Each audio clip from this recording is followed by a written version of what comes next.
Olá, meus amados irmãos das estrelas, mais uma vez sou eu aqui, o Shaul, quem vos falo, né?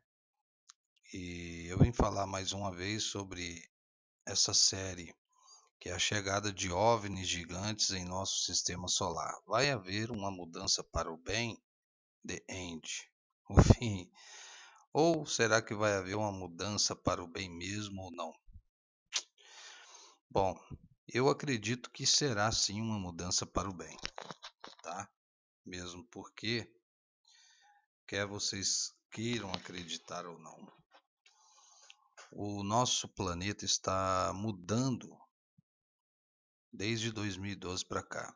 A ressonância Schumann, ela tem alterado e as pessoas têm sentido dores na nuca, dor na cabeça, dores no corpo, falta de sono, impaciência, intolerância, e muitas pessoas até ficaram loucas. Basta você pesquisar aí sobre a ressonância Schumann. E também, para falar muito mais coisas aprofundadas em relação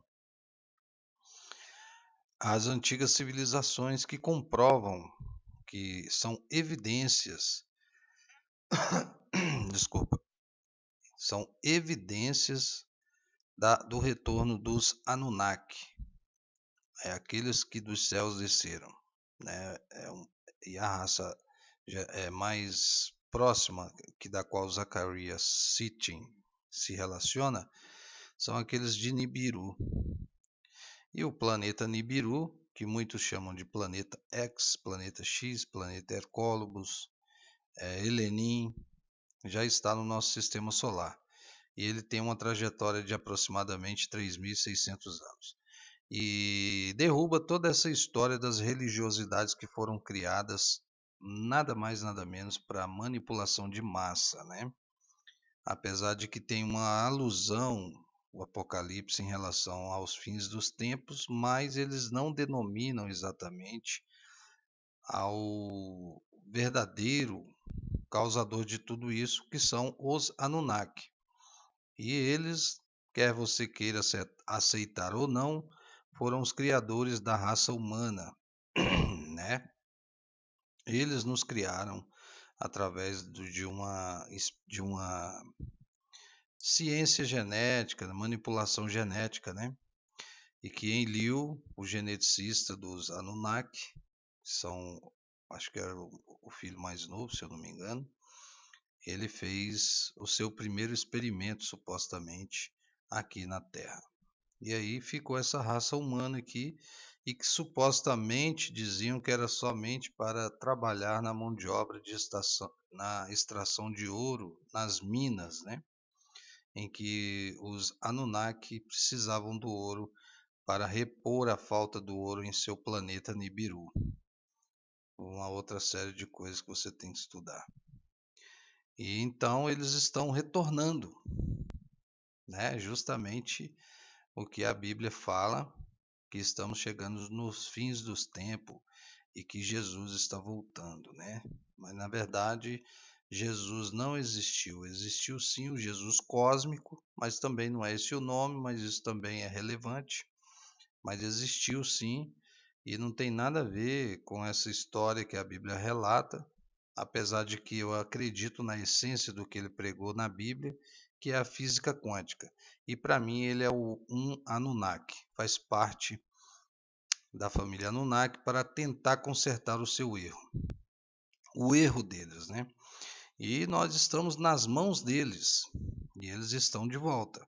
São deuses egocêntricos, mas esperamos que eles tenham mudado. Mas eles estão de volta e são responsáveis pela raça humana. E o Conselho Intergaláctico está envolvido nisso, observando, e quem estiver no despertar vai entender. Quem não tiver, continuar com a religiosidade, vão ficar sem entender absolutamente nada. Nesse vídeo terá vários vídeos, né, com imagens de avistamentos de OVNIs em todo o globo terrestre, e também relatos de pessoas como um físico, né, muito conceituado, e que ele vai estar relatando e confirmando também essa questão, mostrando imagens do Sol e de naves do tamanho do planeta Terra entrando nos buracos negros do Sol. Vocês vão ver esse relato. Eu fiz a legenda, né, do espanhol para o português.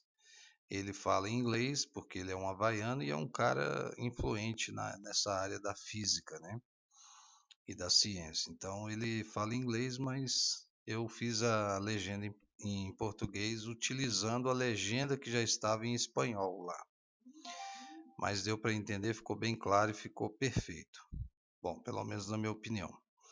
E eu peço a vocês que compartilhem esse vídeo, como vocês têm feito nas outras séries, nos outros vídeos dessa série, né? Que é a parte 1, 2 e 3. E here we go. Vamos que vamos. E vamos tentar despertar, vamos buscar o entendimento verdadeiro. Porque quer você queira aceitar isso ou não, é um fato, isso está vindo à tona.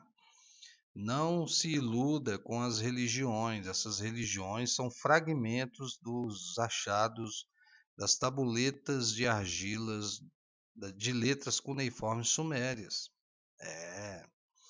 Por isso é que eles inventaram a desculpa de que as guerras que sempre tiveram no Oriente Médio, e principalmente no que diz respeito ao Iraque, aquela região que fica entre o rio Tigre e o Eufrates, não tem nada a ver com petróleo, meus amados. Pesquisem mais. Aquilo ali é uma desculpa deslavada. Eles tentaram ocultar de todas as maneiras os achados arqueológicos. Por quê? Porque o povo está começando a acordar, e principalmente depois do desenvolvimento, do desempenho da internet, né, que eles não têm o controle mais. E é por isso que se fala em redução populacional, né? Esses seres que supostamente ainda tentam ser deuses, são os Anunnaki, e muitos dizem que são reptilianos. Eu não posso afirmar nada.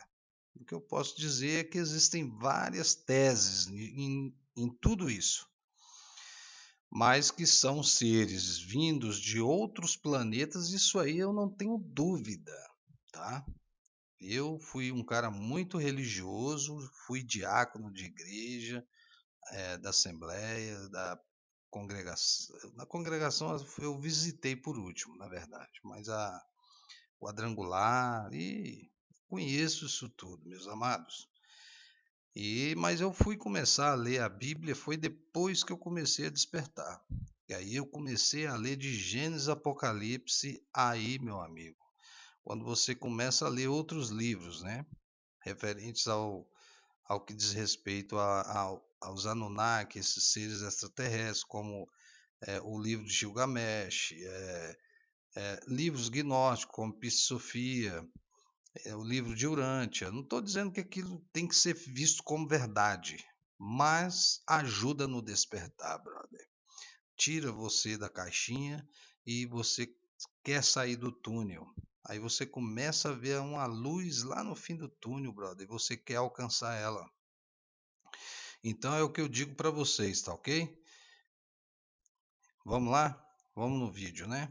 Então, aí embaixo dá um joinha e compartilhe e faz os seus comentários aí. Gratidão a todos mesmo. Estou muito feliz com o desempenho dessa série de vídeos magníficos. Espero que realmente ajude no seu despertar. Fui!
Third phase moon, Blake Cousins, take a look at this video captured by Jim Stone just off the coast of the Thailand Peninsula.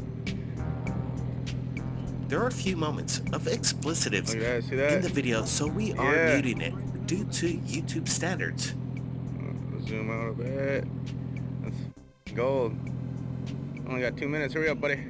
Let's roll with the video right now. Here it comes. Looks like he's coming right at us, though. He is coming right at us. Whoa. Easy, buddy. Don't break my camera off. Yup. What did Jim Stone just capture off the Andaman Coast, Thailand Peninsula? Let's get a close look. Zoom things up. See what we're dealing with. Zoom out a bit. That's gold. Only got 2 minutes. Hurry up, buddy. Here it comes.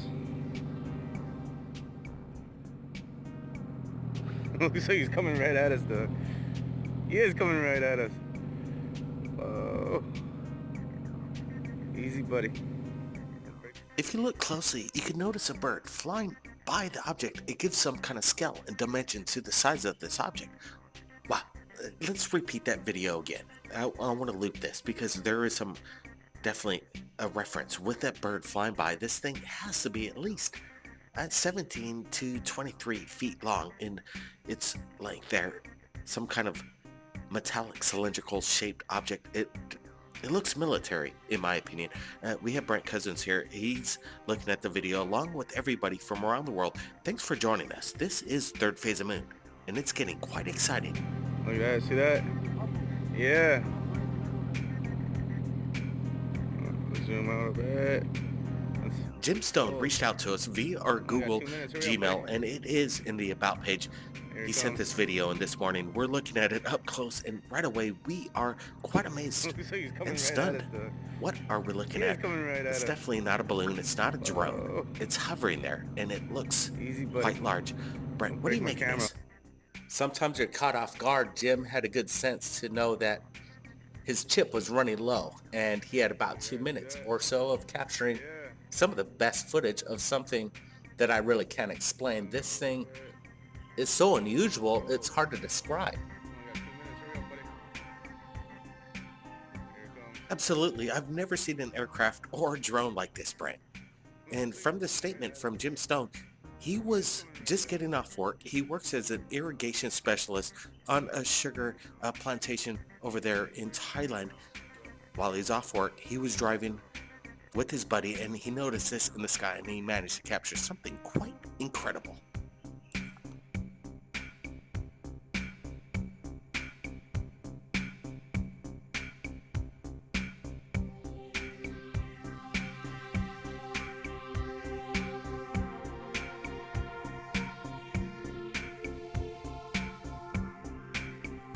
Like whatever hardware's up in the air right there, it seems it does look military, and a sense of reverse engineered technology. What's keeping this so stationary in the sky is something to behold.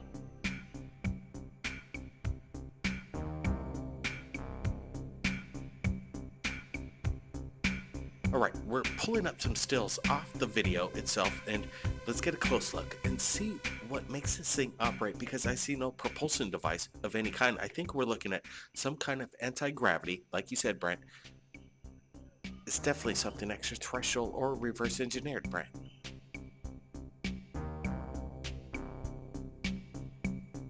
Blake, the closest thing I've seen that resembles a craft or something like this that's built by man is Elon Musk.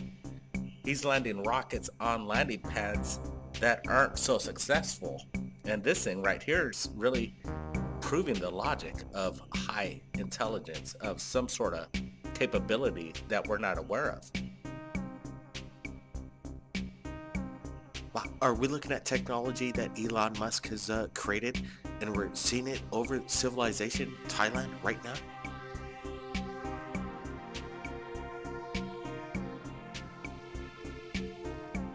What I like about the video is Jim Stone's mannerisms.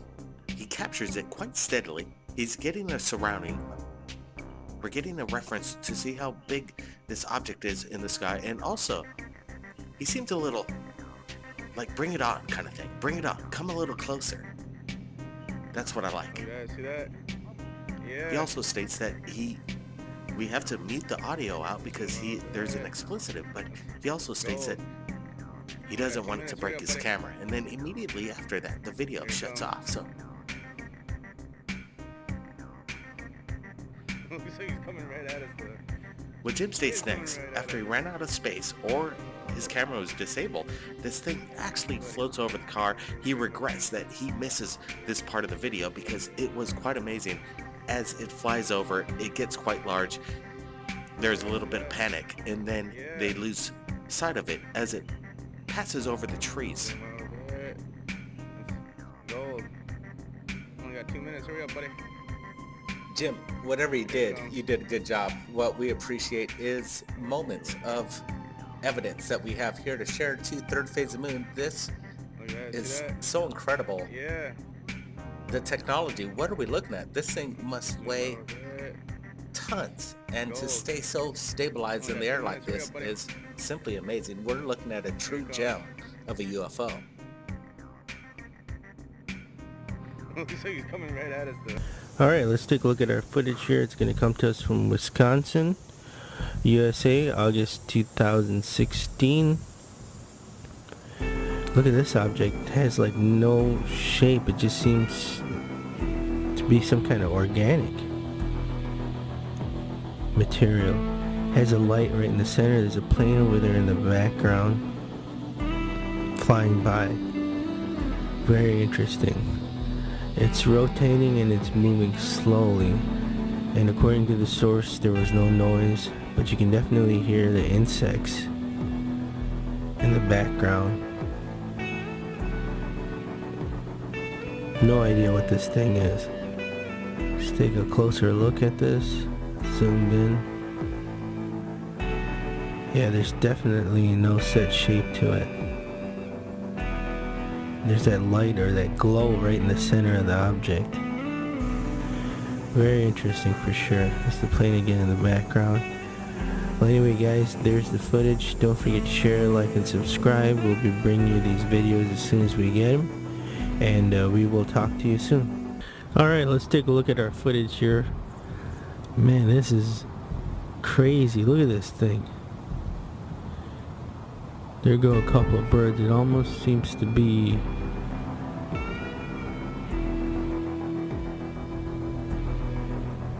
I don't know, I'm just looking at this thing going, this is pretty crazy. Shooting out, slowing it down here, so there's definitely some kind of smoke screen, something coming out of it. Looks like there's a light right behind it. There go a couple of birds, and this object seems to be rectangular in shape. But yeah, this is very interesting footage over here, to say the least. No idea what this is. We're working on getting a location right now. We're just going to say unknown location. Here's an extreme close-up of this footage.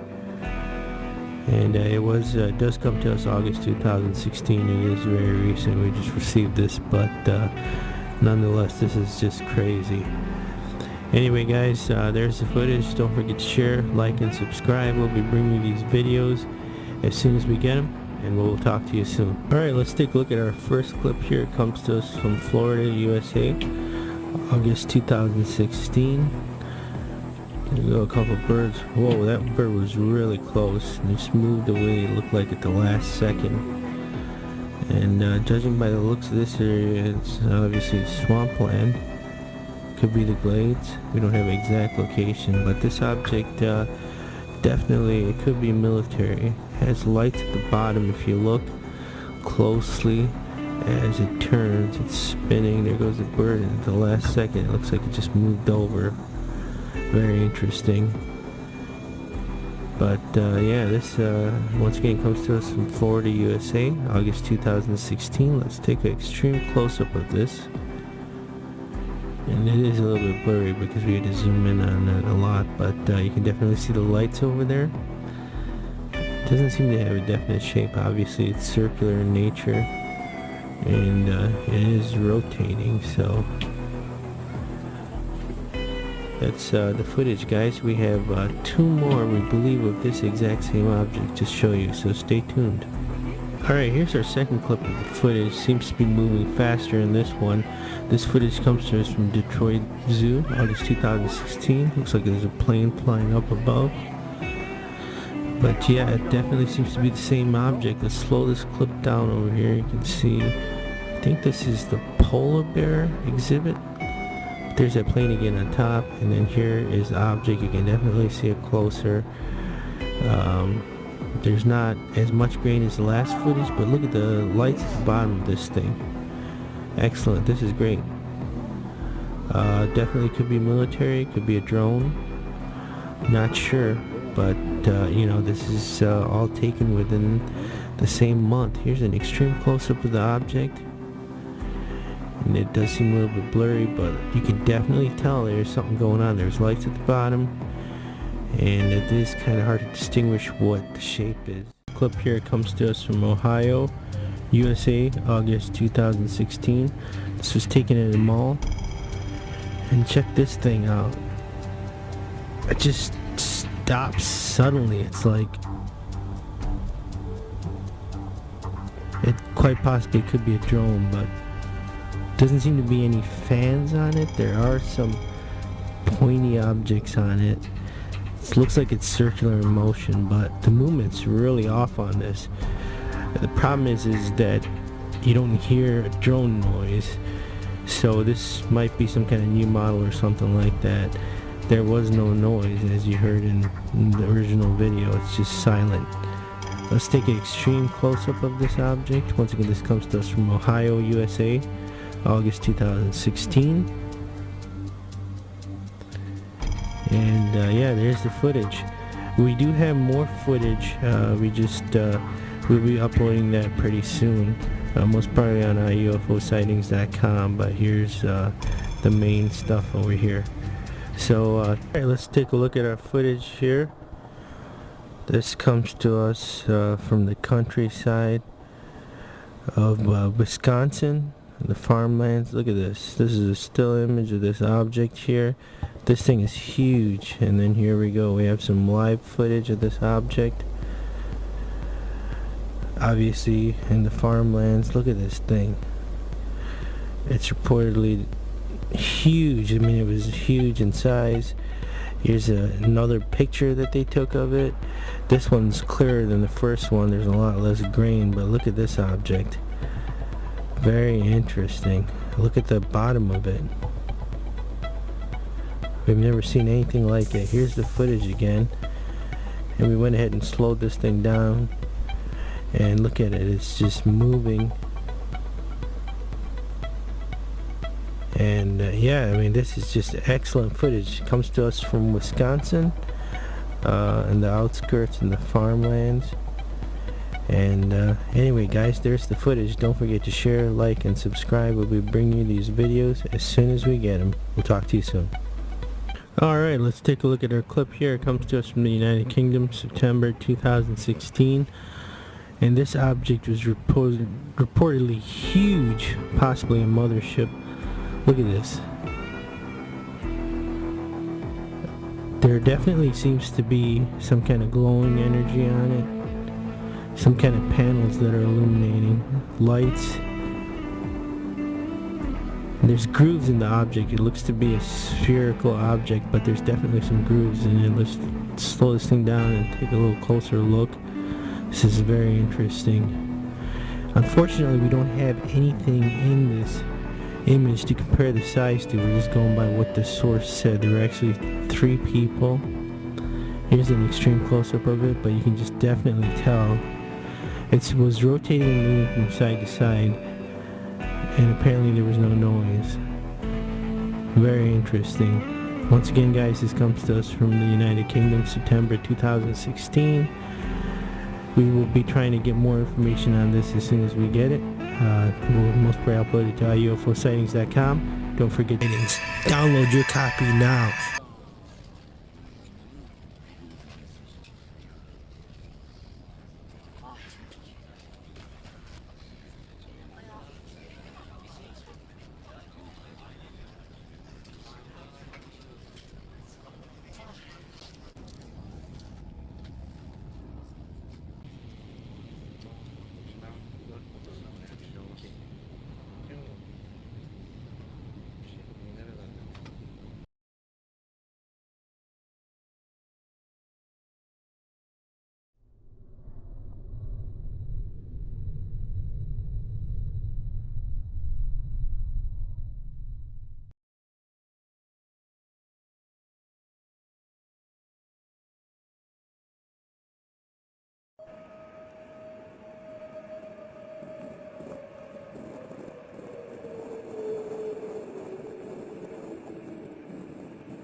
appears to be going to a populated area now.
Civilizaciones avanzadas extraterrestres o interdimensionales que deseen acceder a nuestro sistema solar de gran tamaño nave.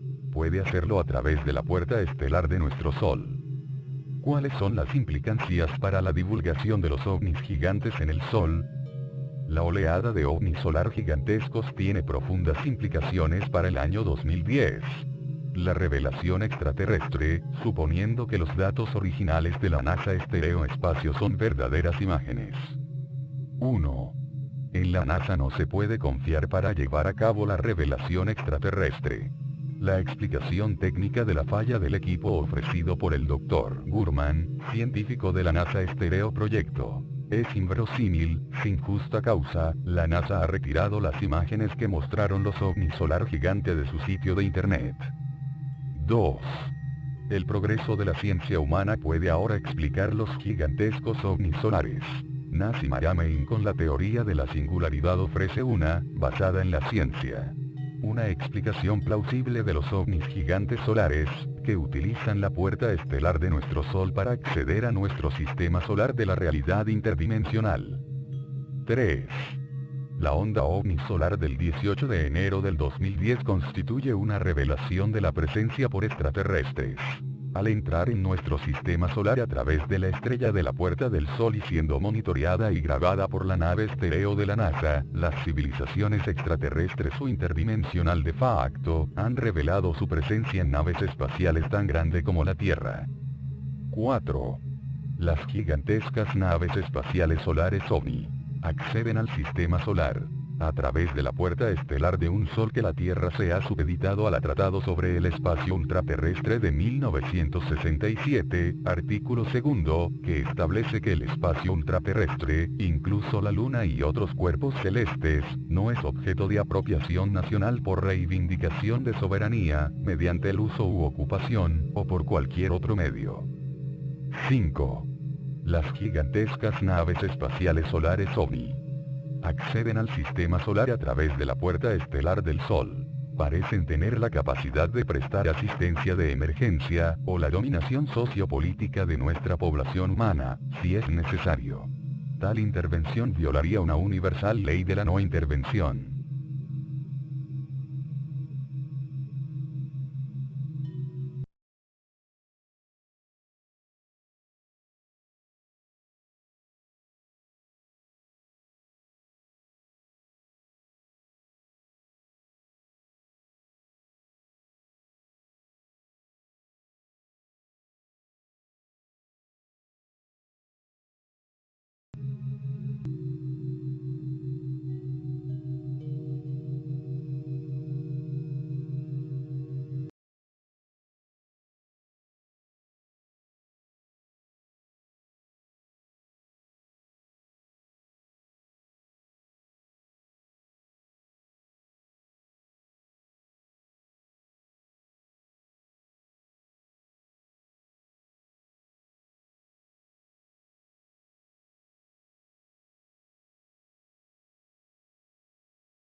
I found that most of the telescope and probes that observe the sun are owned by no one else but the Vatican.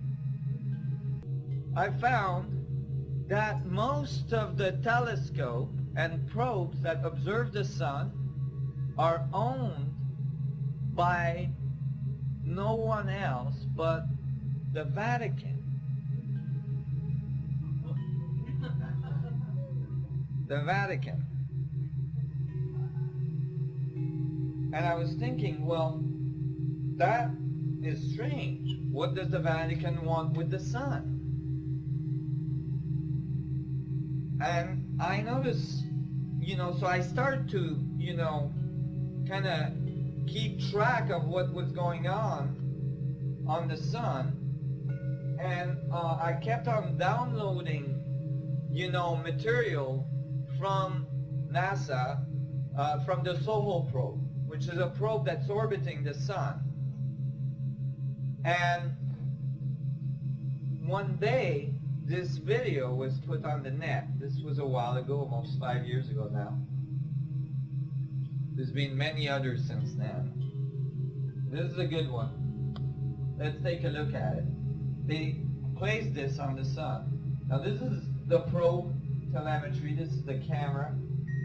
And it has a little arm that has a protective lens because otherwise the electronics would get overwhelmed.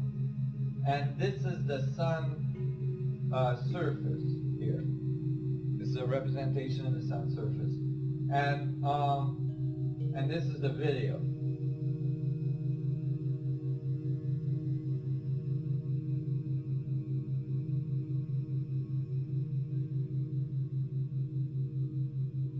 So this video was placed on the net saying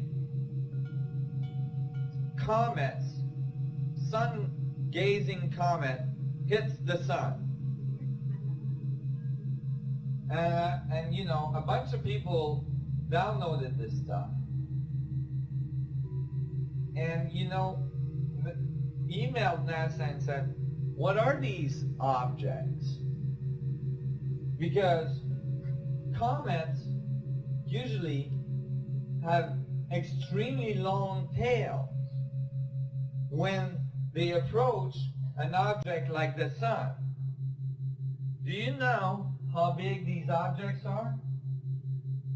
At least the size of the Earth. Okay? A comet the size of the Earth orbiting the sun or approaching the sun should have a very large tail, very visible tail. So, you know, after a whole bunch of astrophysicists emailed NASA going, what are these objects you're calling comets? They retracted the video. And I was lucky to get a copy because after, you know, a whole bunch of people complained when they retracted the video, they put the video back on. But all of a sudden, the objects had tails. However, let's go back and analyze this video a little bit. You can see the stars in the background all going from left to right. Okay, that's because the probe is orbiting. Right? And then you can see all these little white dots. Those are particles hitting the camera. Let's try to find one.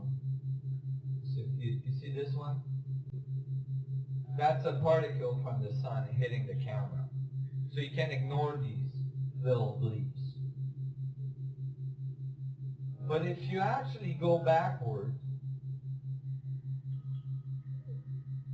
you will find that there is only one object going towards the sun at first. And then at this frame, you will find two little objects here that appear that in the next frame move from here to here. Can everybody see this? Oh, the light.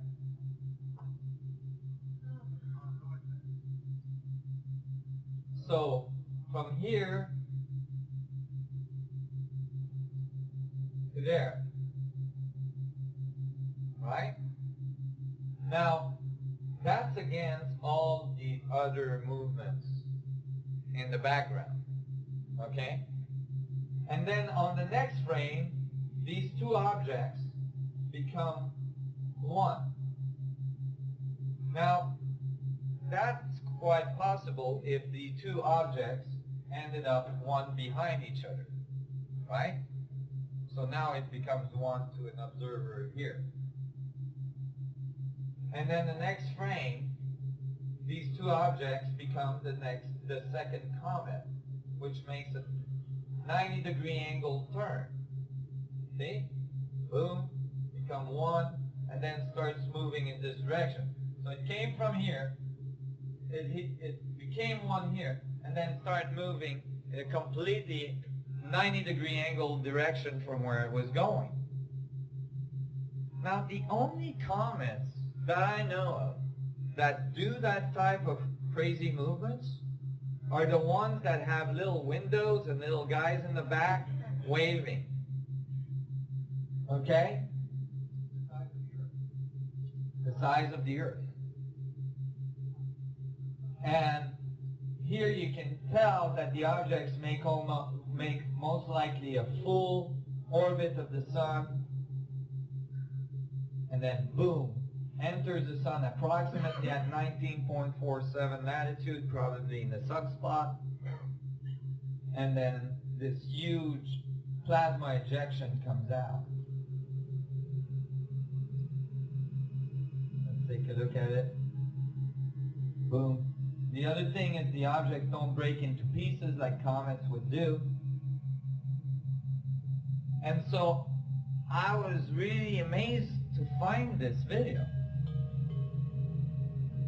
And I thought, my God, you know, if you were a society that had ships the size of the Earth, you wouldn't be able to go into any small black holes like the Earth. It would be, your ship just would be too big for the Earth. So you'd go for the next fractal level of black holes. You'd go for the sun. But if you were using a smaller ship and you wanted to go through the black hole of the Earth, then you would find that black hole by going through the sunspots of the Earth. These sunspots would be the volcanoes you find on Earth. And that's when I started to realize as well that volcanoes might not be what we think they are. Meaning that, you know, for instance, the most active volcanoes on Earth are at 19.47 latitude. They're right where I live on the island on the big island of Hawaii. And we find most volcanoes have a large amount of UFO activity. The volcanoes at 19.47 latitude in Mexico have so much UFO activity that the government, the Mexican government, has started to train pilots so that they know where the UFO activity is and they can avoid these routes when they're approaching Mexico City for landing. It's actually... And this planet, the invader, which later was named Nibiru, acquired various satellites or moons as it was passing by the other planets.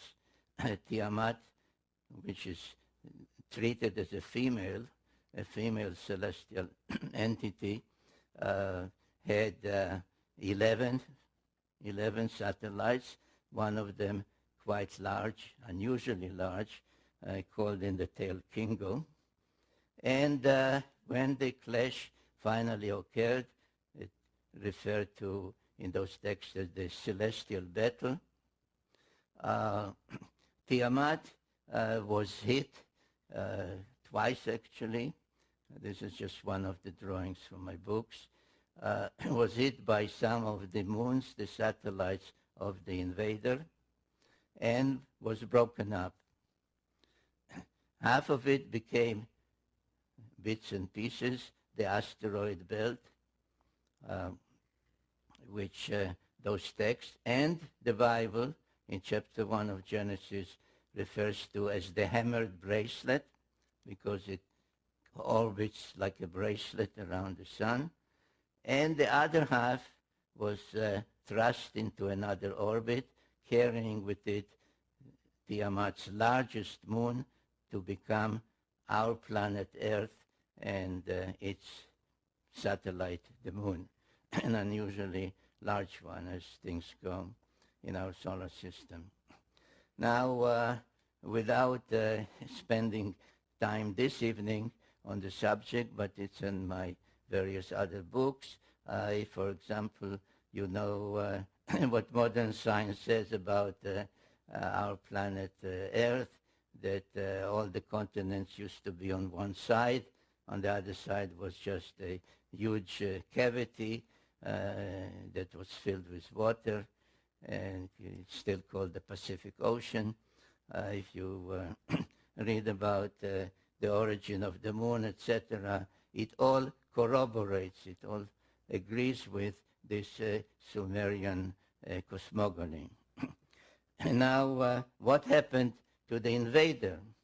According to the Enuma Elish, the Epic of Creation, the invader itself became a member of the solar system, a 12th member, because they counted the sun, the earth, its moon, and not 9 but 10 planets. So when I discussed with my first publisher the title, the suggested title for my book, the first book, The 12th Planet, I tried to explain to him that this is really the 10th planet, which is the 12th member of the solar system. And he said, Sitchin, we'll call it the 12th planet. So it is known as the 12th planet, though it is in reality the 10th planet, and all the Sumerian tales do include the planet we call Pluto as part of the tale.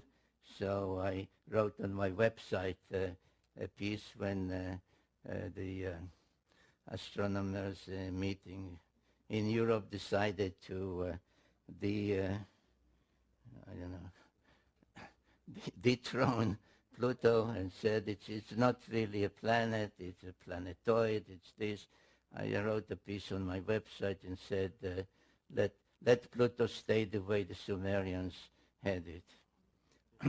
So this is the planet that remains in orbit and has been renamed Nibiru. Now, on many Sumerian and afterwards Assyrian, Babylonian, and so on depictions, all the 12 members of the solar system are depicted, and you can see the sun, you can see the moon, you can see this Nibiru, whose symbol became the winged disk. You can see all the others with their symbol, and you can see the 7 dots, which is the symbol for Earth. Now, you may well say this is wrong, because we all know that Earth in New Age parlance is the 3rd rock from the sun, right? So there's Mercury, Venus, and Earth. And that is true.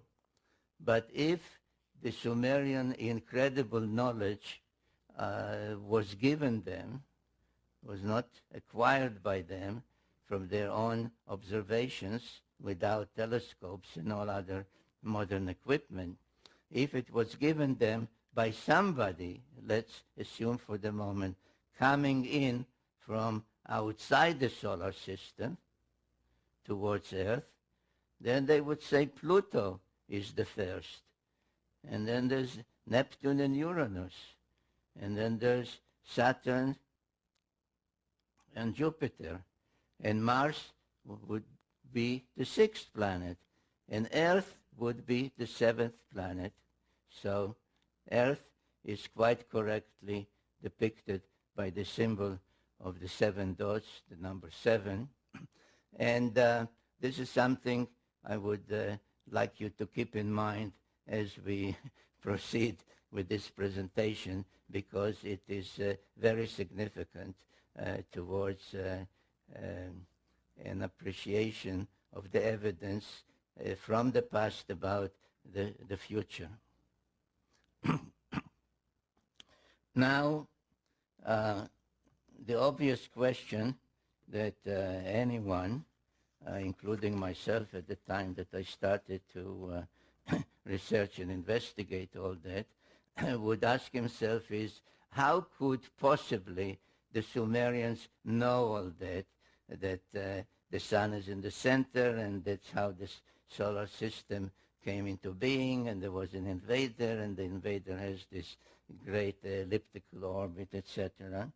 And the answer again, it is written down on, they are not called tablets, they are called cylinders, square cylinders in this case. And this one in particular, another one like it, can be seen by any one of you if you go to England, to Oxford, to the Ashmolean Museum. And this is called the Sumerian King List. And it says that about 430,000 years before the deluge, people called Anunnaki, in this text, called Anunnaki, came from their planet and visited Earth and brought civilization to Earth. In fact, it says, this and other records like it, say that civilization was brought down, and the term used in the Sumerian for the civilization is kingship. That kingship was brought down first time before the deluge, and was brought down to earth from the heavens the second time after the deluge. And then there are tales, very detailed tales, telling us that at one time a group of 50 Anunnaki, led by a leader whom they call Enki, came from their planet, that same planet, the planet X or Nibiru, came to Earth, and they did not crash land here. Their spacecraft was not just passing by, and they said to each other, hey, look at that rock down there, let's take a look about celestial orbits and such other things. Spent most of his time delving into those prophecies and trying to calculate them. And a handwritten document by him came to light relatively recently, 3 years ago. And when it came to light, the news headlines were that Sir Isaac Newton calculated the end of days at 2100 AD, 2160 AD.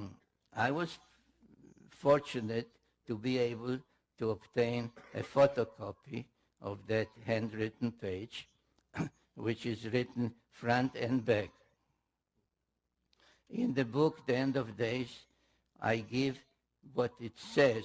I quote what it says. I do not show the photographs because I have no permission to do that. So you are now seeing, you are the first ones to see the photograph of the handwritten document by Sir Isaac Newton. And he calculated also in 3 ways. And the number 2160 does indeed feature heavily in his calculations. But when I looked at his calculations on the back of the page, I said, oh my God, he is talking about zodiacal times. Because one of the things, again, a so-called Sumerian first, was the devising of the zodiac, of calculating how the earth on the first day of spring here, after a full year, does not precisely return to where it was, but is slightly retarded. The retardation amounts to 1 degree of 360 in 72 years, and a 30-degree zodiacal house, therefore 30 times 72 is 2160. So the mathematical zodiacal time is 2160 years. And there's no doubt, though, the beginning of the zodiac is attributed to the Greeks, that the Sumerians knew it. They named all the 12 zodiacal constellations in the correct order. This is all Sumerian names. They depicted them the way we still use to this day.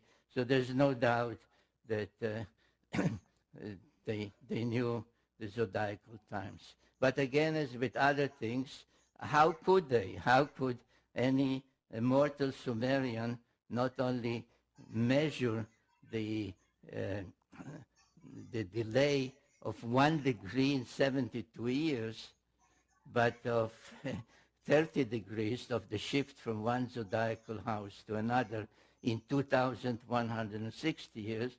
And the answer is that, again, this was a Anunnaki device and not a Sumerian device.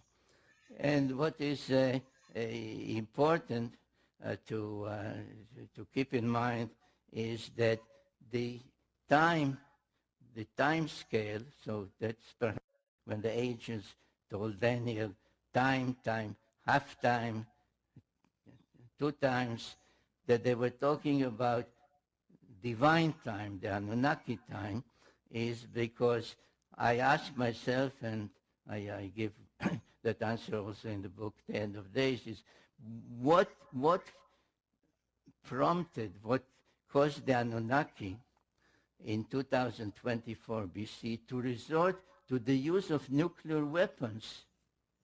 What, what was the problem? And the problem was that Marduk said that the age of the bull, the age of Taurus, which was the age of Enlil, is ending, he said, and my age, the age of the ram, the age of Aries, is beginning. He claimed that this is the correct zodiacal scale. So he said around 2200 BC, the age of Enlil, the age of Taurus, has ended, and my age, the age of Aries, has begun. The others, and this is all in those texts, by the way, the others said to him, no, you are wrong, because don't go by some chart. Look at the heavens. In the heavens, on the first day of spring, we are still in the age of the bull. We are still in the age of Taurus. Why? Because the three zodiacal constellations of the bull, of the ram, and of Pisces are not the same size. So, though Marduk claimed that his age has already begun, it was still observationally, really in the heavens, the age of Enlil, of his rivals, Ninurta, and so on. So this was such a bitter fight that they resorted to nuclear weapons to deprive each other of the spaceport.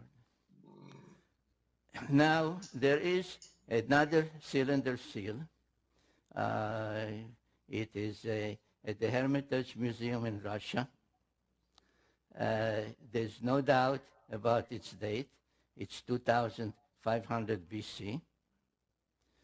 And it shows, in my opinion, without doubt, an astronaut on the sixth planet, which is Mars, greeting an astronaut on the seventh planet, which is Earth.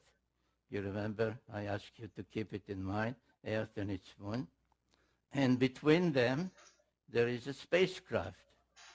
So a return of the Anunnaki with a stopover on Mars, one greeting the other, has occurred.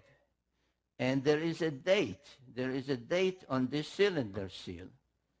Do you see the date? Pisces, the age of Pisces.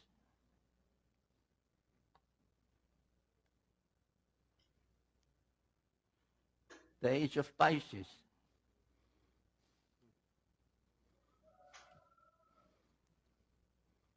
So does this mean that the return of the Anunnaki and the end of days with its 2,160-year calculation will still come about this century? Maybe. Because there is a because, ladies and gentlemen. Because just at the place that, according to the New Testament, is called Armageddon, where the final war will take place, a mosaic floor in the first church ever built in the Holy Land, since the time of Jesus, has on its floor the sign of Pisces. This was discovered 2 or 3 years ago at Armageddon, which really means in Hebrew Har Megiddo, the Mount of Megiddo, which is in Israel. Now, are all these omens, or is it just a tale to tell you at the ARE I don't know. I believe that these are omens.